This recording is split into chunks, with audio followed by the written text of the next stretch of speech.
Hello. So I miss you guys this evening, and hopefully I get back real soon. So we are looking at problem one on your Jamboard, and it says three edges of a rectangular box have lengths of 5 centimeters, 7 centimeters, and 8 centimeters. We're looking for surface area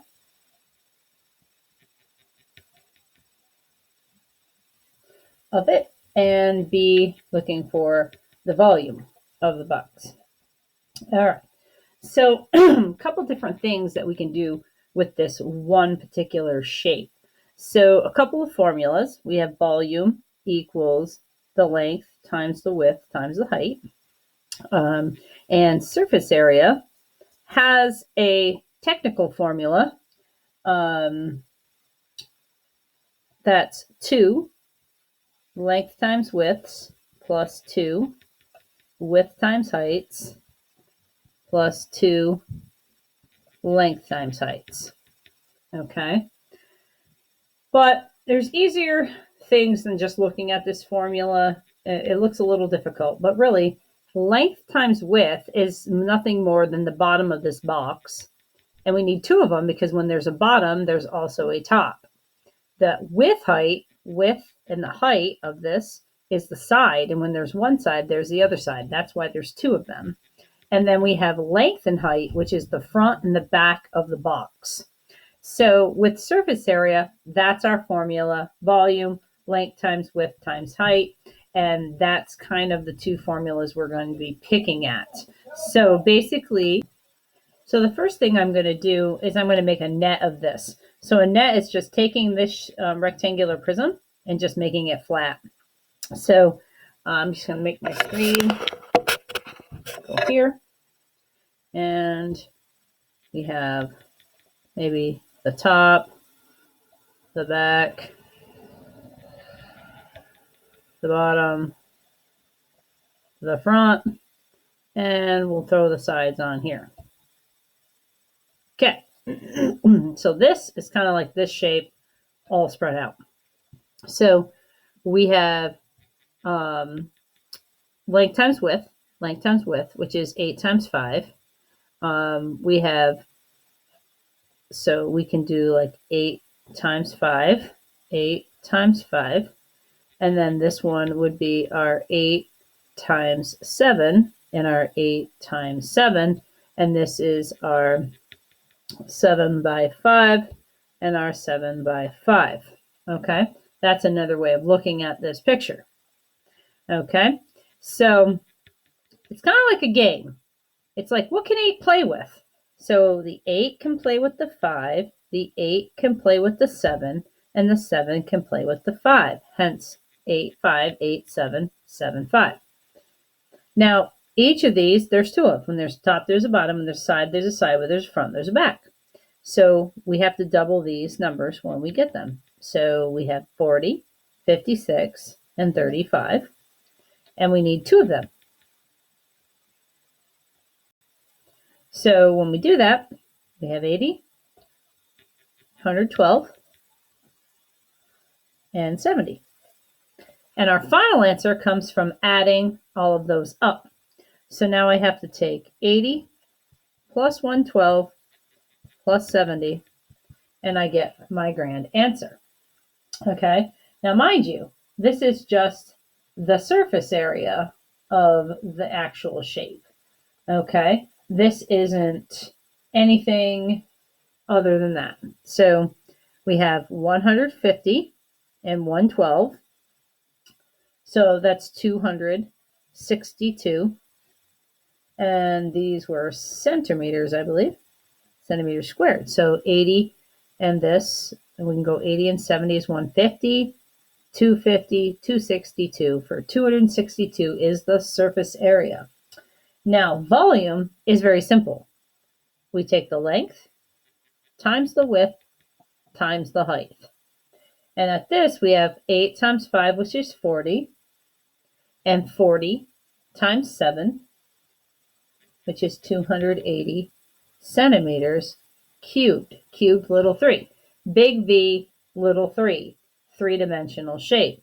surface area, area, big A, little 2. So this right here is everything you need for your first problem on your Jamboard.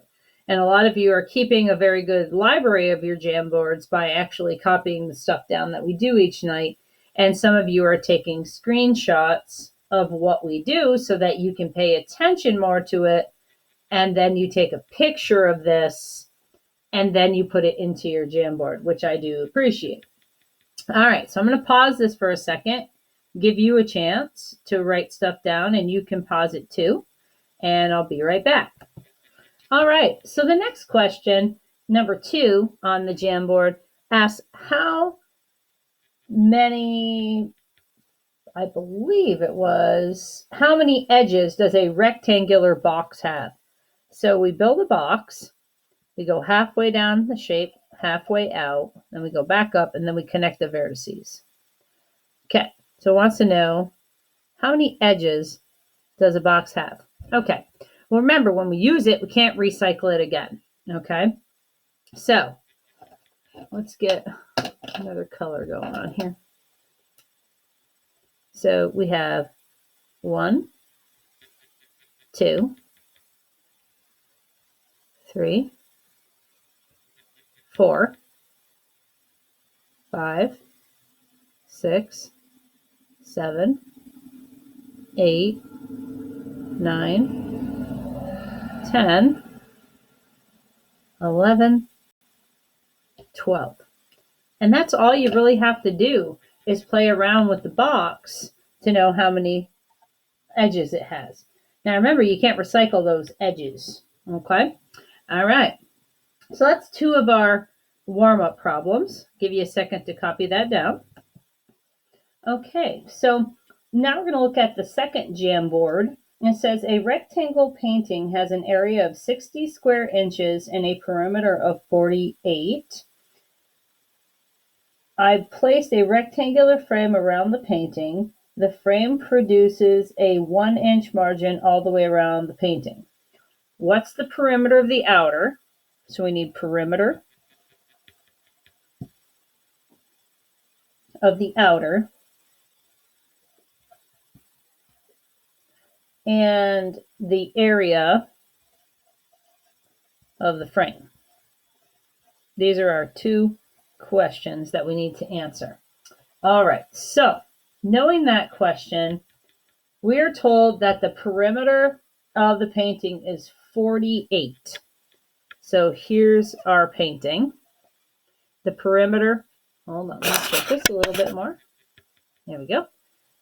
Around means 48. It says, since we are adding that frame a 1-inch margin around it, so it's kind of like we're doing this.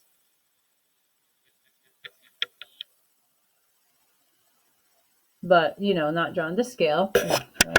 Looks like not blurry. There we go. Essentially, we are adding 2 inches at each corner because we're kind of adding like something here and something here, an inch here and an inch here, an inch here and an inch here, an inch here and an inch here.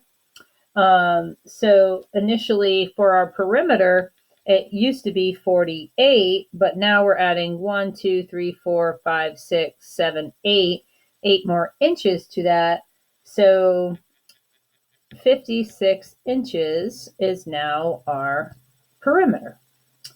But we were told that the perimeter of the painting was 48.